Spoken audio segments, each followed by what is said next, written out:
사건은 반드시 공수처에 이첩을 해야 되는 사건. 현장 직위를 찍고 8일 후에 국민의힘 조수진 의원입니다.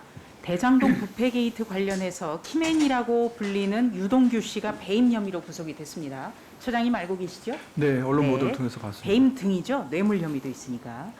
이재명 경기지사는 자신을 설계자 그리고 유동규 씨를 실무자라고 했어요. 그런데 유동규 씨가 구속된 이후에는 말이 계속 바뀌어요. 한마디로 측근 아니다 이런 거거든요. 자, 우리 처장님은 법률가예요. 유동규 씨가 실무자를 했다고 그러고 본인이 설계자 그리고 인허가권을 다 가지고 있었어요. 이재명 지사도 그러면은 배임 혐의가 적용이 돼야 되겠죠? 가정적으로 물으시는 것이라 제가 뭐라고 답변을 하기가. 가정적으로 물어보는 게 아니라 법률가에게 여쭤보는 거죠. 자, 처장님, 공직자의 업무상 배임 구성 요건이 어떻게 됩니까? 타인의 사무를 처리하는 자가 그 임무에 위배하여 자기가 어떤 이득을 재산상 이득을 취득하거나 제3자로 하여금 취득하게 해서 본인에게 손해를 가한 때 성립한다. 이렇게 네 가지 요건이라고 알고 있습니다. 네, 고맙습니다. 그러니까 자치단체장이 시민들이 위임해준 사무를 처리하는 과정에서 본인이라든지 또는 제3자에게 재산사에게 이익을 줘서 결과적으로 시민들에게 손해를 입히면은 이게 배임죄가 적용이 되는 거죠. 그렇죠?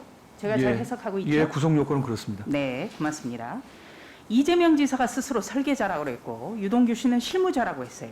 그렇다면은 유동규 씨의 배임 혐의가 적용이 됐다면 당연히 인허가권을 가지고 이 사업을 설계한 사람 이재명 지사도 배임 혐의가 적용된다고 봐야 되겠죠.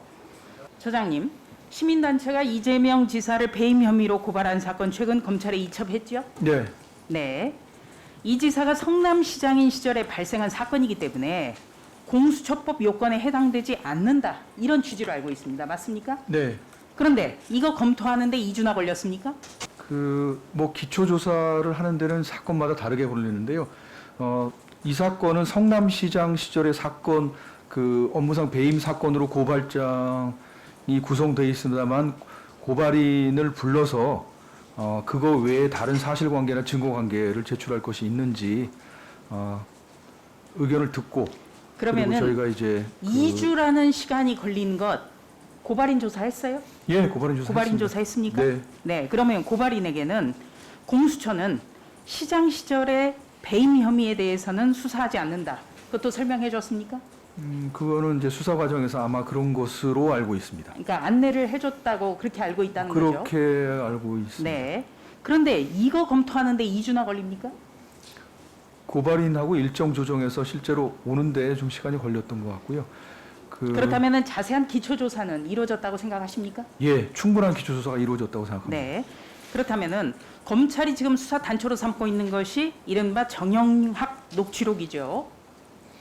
예, 뭐 검찰로부터 협조 받았습니까? 정영학 녹취록 공수처 가지고 있습니까? 뭐 구체적인 수사 사항은 말씀드릴 수 없는데요. 사실 이게 받았습니까? 안 받았습니까?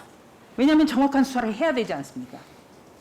저희가 이첩한 것은 관할이 없다는 것입니다. 그러니까 협조를 이거는 팩트라기보다도 구하지 못했다는 거죠?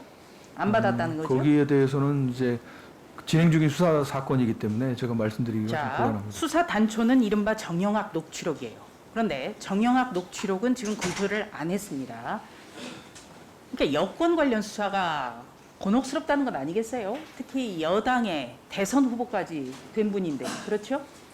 그래서 아니라 저희가 관할이 없는 사건은 수사할 수가 없습니다. 그래서 적당히 시간을 끌다가 검찰로 이첩한 것 아닌가 이런 지적이 많습니다. 대장동 부패 게이트에는 이 지사의 배임 혐의 말고도 다른 범죄 혐의가 상당히 많다고 봅니다. 언론 보도 조금만 찾아보더라도 이재명 선거법 소송 비용 대납 의혹 그리고 초유의 권순일 대법관 재판 거래 사후수뢰 의혹 정치권 로비 의혹 등 사건이 줄줄이 엮여 있습니다. 그래서 공수처가 더더욱 객관성이라든지 중립성을 가져야 된다고 저는 생각을 하는데요.